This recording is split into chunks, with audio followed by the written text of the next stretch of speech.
Good morning, Christ community. We're John and Karen Lambert, your missionaries in Ecuador. We're so glad to be able to be here this morning and to share with you a little bit about what God's doing with us in Ecuador. Things are going fine. We've been there now for 17 years, and you've been with us just about the entire time. We just want to thank the Lord for your support, because that enables us to be there, and the victories and the things that God is doing there, we really, really believe you have a great part in, because we couldn't be there without you. We've had some really good things happen this last year. We were able to complete 2 sanctuaries of churches. We now have 17 churches with buildings.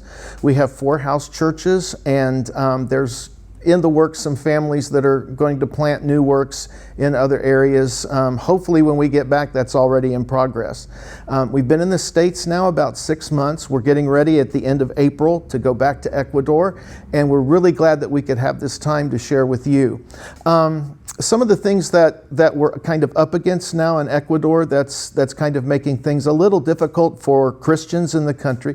We have a socialist communist government, and they really do not care for the evangelical church. So restrictions from the government on worship, on pastors, on things like that are beginning to increase. And so we really desire your prayers in that area.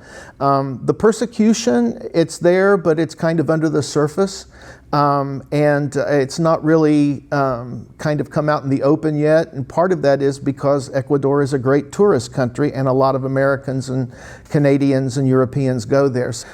We were in the States back in June for the World Conference and got to talk to a lot of missionaries in a lot of different areas.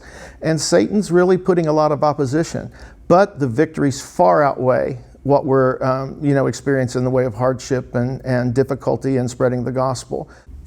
Again, we want to thank you all for being with us for all these years, for your continued support, for your continued prayers. Actually, we depend on that more than anything. I want to thank Pastor Rick and you all for what you mean to us, for the experiences and things that we've all had together. And remember us. Remember the church in Ecuador. They wanted to say hello to everyone that we get to visit and that we get to share.